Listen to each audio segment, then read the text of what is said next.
Olá, boa tarde. Boa tarde. Estamos começando aqui alguns minutinhos antes do previsto, né? Toda a nossa conversa, né? Que a gente tem costumado fazer aqui nas segundas-feiras, né? Eu sempre baixo esse vídeo e coloco também no canal no YouTube, porém o alcance, né, do canal no YouTube ainda é pequeno. Inclusive, quem quiser se inscrever, no caso, basicamente tem essas mesmas questões que a gente debate por aqui. Pois bem, então, meus caros, começamos aqui lembrando de algumas notícias ruins, não é? De tragédias, né? Uma delas envolvendo a categoria de base do Flamengo, né? Jogadores que faleceram nos alojamentos do Flamengo e que jogam por terra um debate que eu já fiz aqui alguns dias, né? A respeito da imensa contradição que é o futebol brasileiro, né? Entre gênero, né? Uma disparidade gigantesca entre o que ganha, o que se investe no futebol masculino na relação com o futebol feminino, uma gigantesca distorção entre os jogadores do primeiro escalão dos grandes clubes brasileiros, né, na relação com os pequenos clubes, né, com a imensa maioria dos trabalhadores de futebol, e também uma imensa contradição entre os jogadores consolidados, toda a estrutura que se faz, digamos, nos grandes clubes brasileiros, né, de academia, de acompanhamento, de nutricionista, de psicóloga, enfim, psicólogo, né, enfim, na relação com as suas bases, que ainda são constituídas de maneira muito, infelizmente, né, com muito poucas exceções, né, de maneira extremamente improvisada, instituindo uma, um sofrimento, né, a meninos que por vezes são filhos muitas vezes de famílias que têm condição financeira extremamente baixa, não é? Ficando na mão, inclusive, de empresários que por vezes são exploradores da intermediam de maneira a serem exploradores. Aí, claro que a gente não pode generalizar, mas do ponto de vista da frouxidão moral e ética, nós temos vários desses exemplos. E a outra tragédia, né, é a queda do helicóptero em que o repórter, o apresentador Ricardo Boechat da Band, né, acabou falecendo. Independente é, da, de gostar ou não dos posicionamentos, né, é uma fatalidade, né, enfim, e que se soma, né, a uma série de fatalidades e de tragédias, né, inclusive de crimes, né, como é o caso de Brumadinho, né, o crime contra a vida e contra o meio ambiente, né, atentando contra a vida das pessoas, né, já, em Brumadinho, no caso, chegamos a 165 pessoas, 165 mortos, né, mas essa é o iniciar, digamos, desta discussão desta tarde, né. No segundo detalhe, né, eu quero falar de algo que é positivo, né, a Bienal da Uni ocorreu em Salvador, não é? E foi eu recomendo, inclusive, né, as pessoas no site, na página do Facebook da TVE Bahia, da estatal da Bahia, você tem toda a transmissão, né, dos eventos culturais, do caso, né, das bandas, né, Djonga, Baiana System, é, Francisco Elombre, enfim, bandas que não e artistas do rap, né, enfim, que não estão na essência, né, digamos dos eventos, né, enfim, dos eventos mais comerciais, né, enfim, que não estão nos circuitos comerciais e que se fizeram presentes na Bienal da Uni com a transmissão da TVE da Bahia, né, a TVE Bahia, né, bastante interessante, né, alguma questão também de músicos de ritmos regionais, né, enfim, pífanos, né, você tem a própria questão do coco, né? Ritmos que a gente não está usualmente, enfim, envolvidos com a discussão, né? E, enfim, com a discussão, não, desculpa, com a apresentação, né? Com esses estilos musicais. Eu ia falar de discussão, então, porque você também teve uma série de lideranças do movimento estudantil, do meio intelectual e da classe política, né, que se fizeram presentes, né, gente como Flávio Dino, como Manuela Dávila, como Sônia Guajajara, né, e que fizeram a discussão, né, não consegui acompanhar tudo, né. O destaque negativo vai para, na minha concepção, né, e aí muitas pessoas, quando eu fiz a crítica semana passada, não gostaram, né, há o fator desagregador que se chama, no campo da esquerda, que se chama Ciro Gomes, né, que na minha concepção vem se comportando como uma espécie de bolsominion tentando ocupar um discurso moralista no campo da esquerda, né?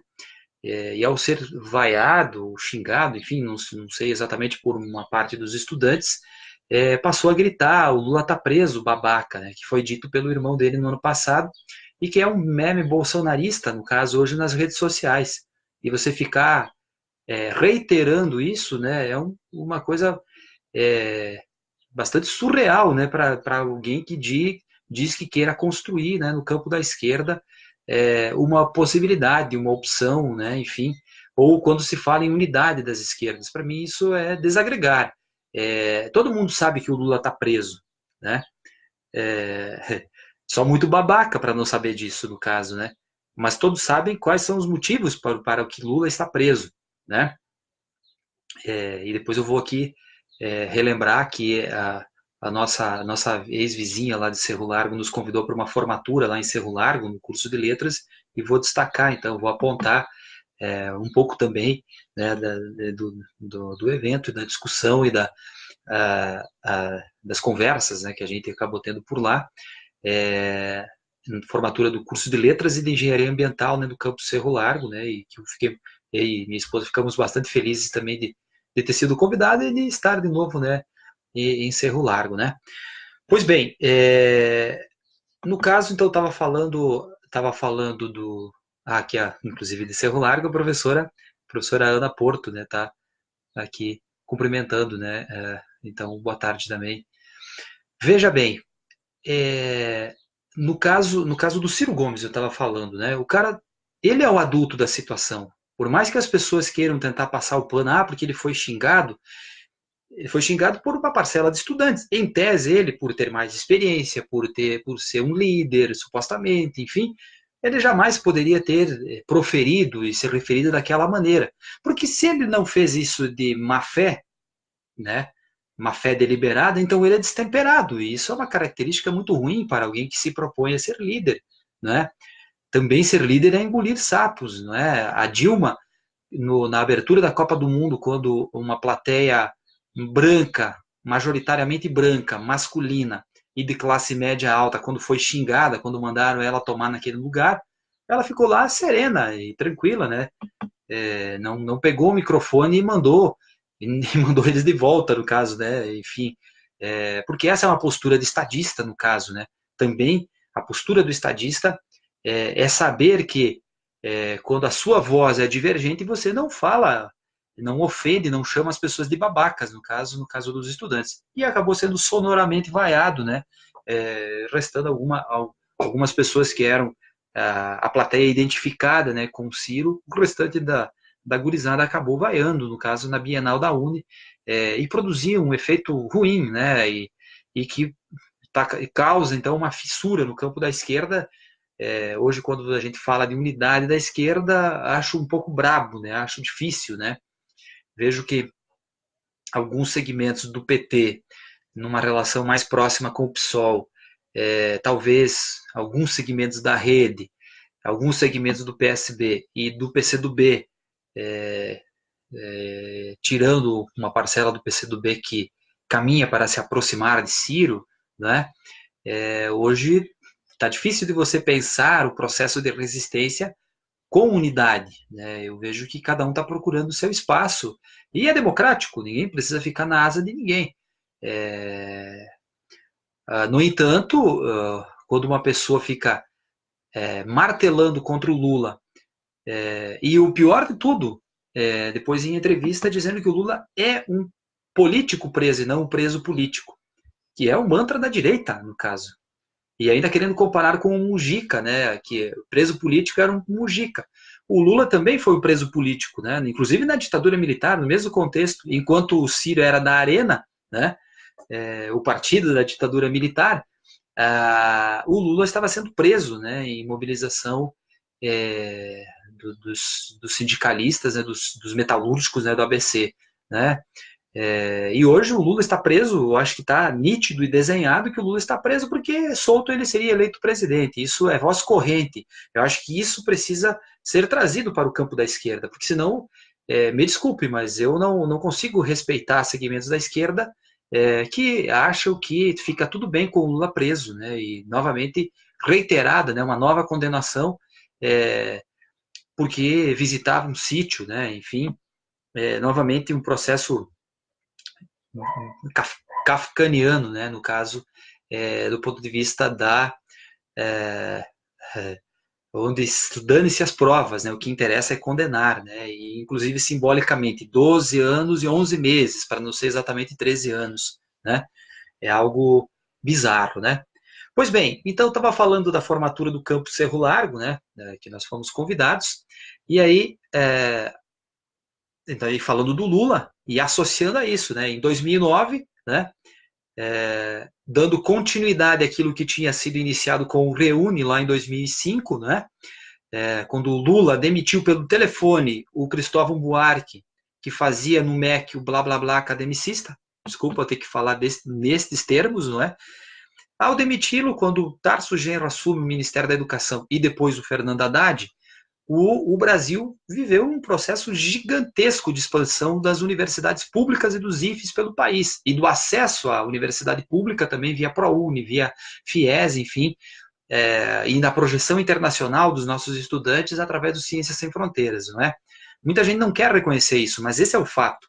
Nós vivemos um período, inclusive que a gente podia dizer que as vacas ainda não estavam gordas na educação, mas que ela estava começando a fechar a costela, no caso, né? E hoje as vacas voltam a ficar extremamente magras, né? É... E o Campo Seco Largo, então, em 2009, né, também, né, no processo de criação da Universidade Federal da Fronteira Sul, é um desses processos de interiorização de uma universidade que está numa região extremamente desassistida do acesso ao ensino superior e numa cidade que tem 15 mil habitantes, numa região de fronteira, né? A Janete está dizendo que ela está sem esperança, né? Enfim, jogar a toalha não dá, né? Eu acho que o cenário é ruim, não há como negar, mas o horizonte e a construção do futuro também nos diz respeito, né? Nos diz respeito enquanto cidadãos brasileiros. Então, eu acho também que, por mais que a minha rede social tenha um mínimo alcance, e é pouca coisa, talvez, que eu esteja fazendo, mas eu penso que usar esse espaço, pequena reflexão, também é uma forma de ajudar a encontrar caminho, né, e pensar algum tipo de horizonte, né, para o futuro. E nem ninguém, não sou nem o oráculo de Delfos, no caso, nem tem essa pretensão, no caso, de ser o sábio, né, também. Não é essa a questão, não tem essa presunção, no caso, de se achar melhor do que alguém. Alguma leitura, alguma reflexão do contexto, também não vou usar de uma modéstia que me rebaixe, né? Mas assim, essa é a questão. O debate aqui também não são as minhas opiniões acerca dos fatos, né? Algumas pessoas poderão não concordar, né? No caso da formatura, então, estudantes de letras lembraram disso, puxaram, né, uma faixa, né? Lembrando que a UFFS, Universidade para Todos, é Lula, né? Então, o reconhecimento de Lula ele está aí. Algumas pessoas falam, vamos enterrar o lulismo para a esquerda poder ter. Pode ser, eu não acho que. Até porque o Lula não será eterno, e eu, pelo que eu vejo, né, do Poder Judiciário brasileiro, ele será morto dentro da cadeia sem poder falar, no caso, né? Nem para o velório do irmão ele foi liberado. Mas isso não apaga essa memória, esse legado. E eu queria, em cima disso, né? A Janete está dizendo, além do Lula, quanta desgraça nesse país. O ano de 2019 ele está sendo marcado assim, tanto do ponto de vista social quanto do ponto de vista das tragédias que se avolumam, não é? De deixar o quadro depressivo, né, nas pessoas. Mas eu acho que a nossa tarefa também não é fazer as pessoas abaixarem a cabeça, né?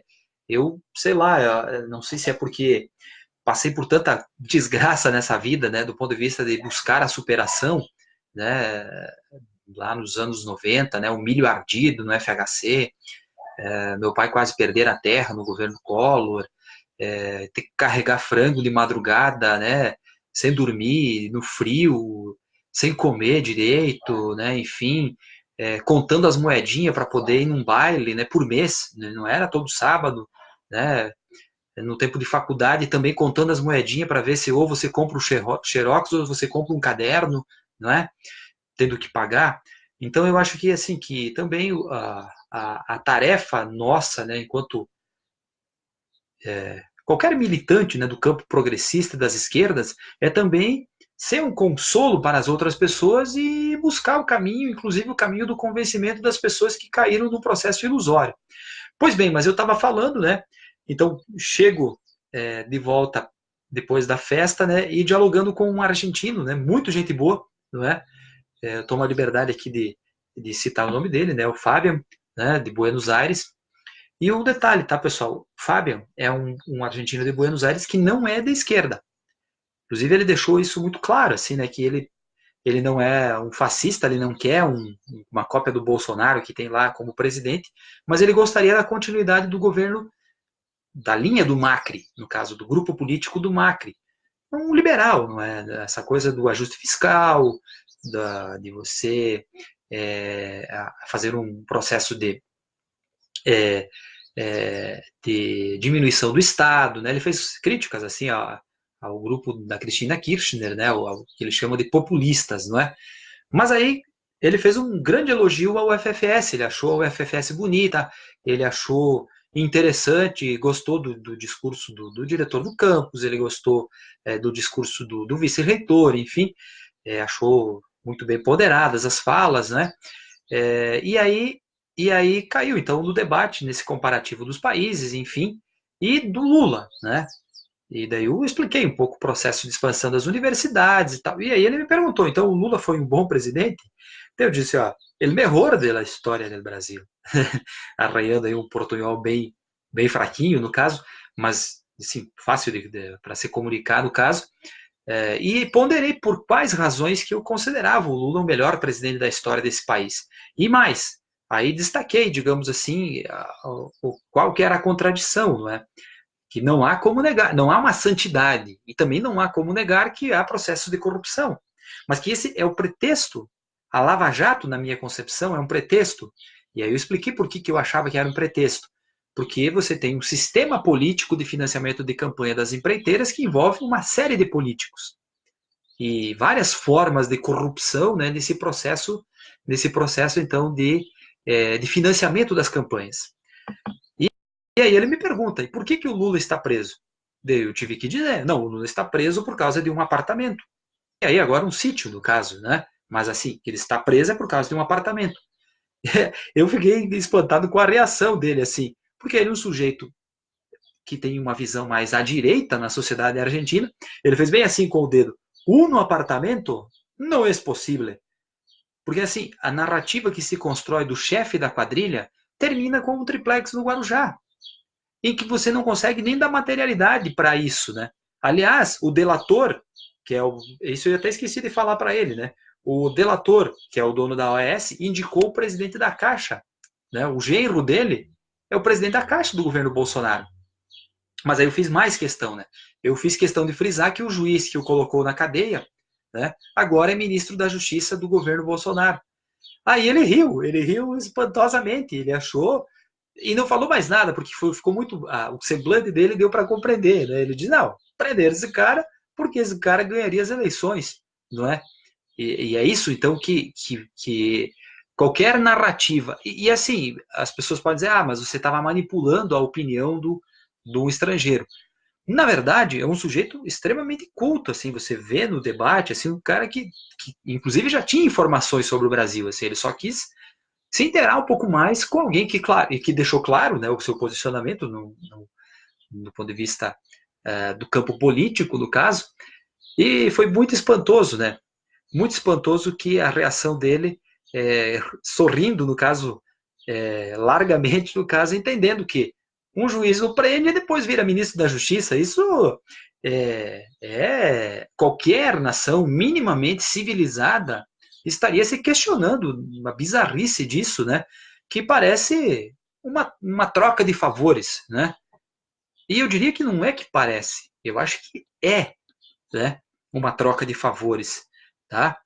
E eu quero ver como que fica essa régua moral agora com todo esse laranjal do PSL, né, com Luciano Bivar, Bebiano, Marcelo Antônio Álvaro, Flávio Bolsonaro, vai ser ferrosa aí agora os cidadãos de bem, a República de Curitiba, enfim, toda essa narrativa construída, que é por isso que é mais fácil de explicar para um estrangeiro, porque o estrangeiro não recebeu essa martelada de informações, tanto de fake news nas redes sociais, de que o Lula, dono da Friboi, que ia comprar plano na terra, que o Lulinha tem uma Ferrari dourada no Uruguai, que não sei o que tem fazenda no Pará, toda essa gama de fake news que faz o jogo sujo na rede social, mas aí inflamada pela narrativa da invenção da corrupção, principalmente pelas organizações Globo, que transformaram o juiz Moro, um juiz medíocre, em herói nacional, né? E aí somada por outros fatores, né? Toda a mídia basicamente que aderiu a essa coisa que intitularam República de Curitiba, né? E nós chegamos nessa desgraça nacional, né? Nessa desgraça nacional de ter o Trellis Rodrigues, né, de ministro da Educação, um sujeito que chama os brasileiros que viajam para o exterior de ladrões. Sim, ele disse que os brasileiros que viajam para o exterior roubam os hotéis. Eu não me senti ofendido, nunca fui para o exterior, né? Fui uma vez, na verdade, para Poçadas, né? 2 vezes para Poçadas, né? E não roubei nada, né? Enfim, se for pensar por esse aspecto, né, me sinto ofendido, sim, porque já estive, então, 2 vezes em Poçadas, né? Estava até esquecendo, né? Porque não foi aquela viagem internacional, digamos assim, né? Pois bem, ou que tem a Damares, uma mulher que fala que as famílias holandesas masturbam os bebês de 7 anos, que as crianças de 7 anos. Uma ofensa gratuita, né, aos holandeses, assim, e uma série de outras fake news, um monte de bobagem. Ontem parece que o Fantástico detonou com a Damares, né? Ou o Paulo Guedes, que acha agora, então, que tem que privatizar tudo, né? Essa é a mágica da solução brasileira, que tem que detonar com os direitos trabalhistas, que essa é a porta da esquerda e do sindicalismo pelego e pior, dos fascistas. Porra, alguém conceitua o fascismo para ele e associa o discurso do chefe dele, né? Para te ver que você vai ver onde que está o fascismo, né? E que quer fazer uma reforma da Previdência extremamente nociva aos trabalhadores e que vai arrebentar no lado mais fraco da população, dos trabalhadores mais humildes, né? Não basta, né, a reforma trabalhista, que ela é extremamente nociva já, que já existe, que já está em voga. Você regride no campo de vista, do ponto de vista do direito, dos direitos trabalhistas, dos direitos sociais, tá? Pois bem, e é isso, né? Nós, nesse horizonte, então, para completar, né? Notícia de que a BIM espiona a Igreja Católica e ONGs ambientalistas, enfim, especialmente do ponto de vista da defesa da Amazônia. E o general Heleno, né, usa uma nota que é uma coisa espantosa, né? Ele nega que está monitorando a Igreja Católica, apenas está preocupado com a soberania nacional. Então agora a inteligência brasileira não é mais uma coisa de governo, não é mais uma coisa de Estado, desculpa, é uma coisa a serviço de segmentos de governo, né? Para poder intimidar, para poder assustar qualquer possibilidade de levantar o dedinho, porque é o seguinte, né? É muito espantoso achar que você falar que vai defender a Amazônia, os índios e os direitos humanos, agora se trata de atacar o governo. Ué, eu achei que isso fosse uma coisa de qualquer ser humano, não de uma posição política progressista ou à esquerda, né? É espantoso, né? Então essa notícia é uma notícia bastante bombástica, né? Que chegou hoje, né? E que nós teremos então que conviver então com essa frágil democracia. Alguns autores já dizem que o Brasil não é uma democracia, né? Alguns tribunais internacionais já apontam isso, né? Inclusive o destaque que a ONU faz para o processo de perseguição política ao Lula, né? Um destaque do Comitê de Direitos Humanos da ONU nesse sentido. Mas nós estamos aí, né? Nós teremos então algumas boas notícias nesse horizonte. Uma delas é que nós temos, diferente na Câmara aí, que deu um bolor aí entre o campo da esquerda, e que os comitês dos partidos, né, as fundações dos partidos, estão pensando, né, um comitê de resistência unificado, né, e aí incluindo, além do PT, PCdoB, PSOL, PCdoB, PSB, PDT, Rede, alguns outros partidos, como PROS, como Solidariedade, enfim, que se juntaram, né, nesse comitê, né, as fundações dos partidos. A outra questão é que o Haddad retomará, a partir do Ceará, as caravanas que o Lula fez, né, e agora com a ideia de liberdade para Lula, né?